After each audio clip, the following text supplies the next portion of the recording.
You know how hard it is to get water when you have a little canteen that's this big?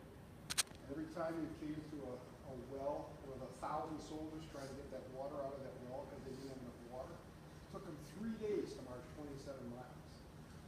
And when they got there, they were held back. The battle was raging and the second was held back. And finally the second was thrown into the place.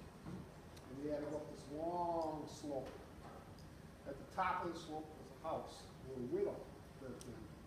And beyond that was Stonewall Jackson's men, who were just shooting the pieces out of the little line. So with John Hinton and his friends from Burlington went up that slope, shouting and cheering. When they reached the top of the hill, the Confederates shot him to death. John Hinton was hit in the side. He dropped his musket. He had to pick up another musket. The man from Burlington was shot in the hand. And he held his hand up for his friends and said, "Look, there's blood, Wisconsin blood spilled for the Union." How come nobody does that? So finally they tumbled back down the hill. He has sunstroke. He's wounded. He falls on the ground. The great retreat starts. They try to pick him up. They go over and find one of his friends, Willie Upham. Willie Upham was shot through the throat. He's 19 years old, shot through the throat, and choking on his blood. So they had to suck the blood out of his neck and then laid him down in the gully so the blood would run out of the wound and not suffocate. And they retreated. Poor John Hinton could barely walk.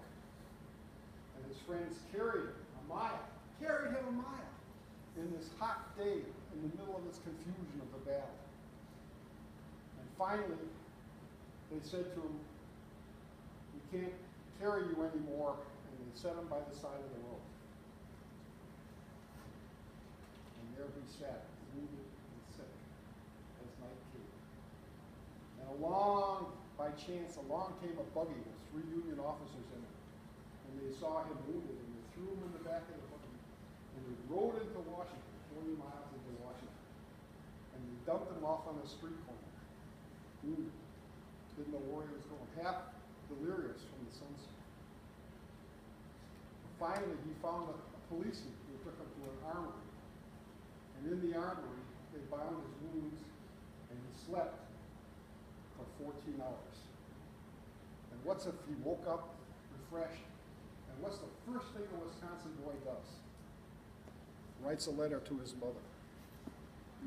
And in this letter, he tells the story about how he had gone up the hill, how he was shot in the side, how he had to be carried off the battlefield, about the boy that lifted his hand up and said there's Wisconsin blood spilled for the Union. And you know, it was a heck of a situation for him. Here he is, 700 miles from home, wounded and no friends.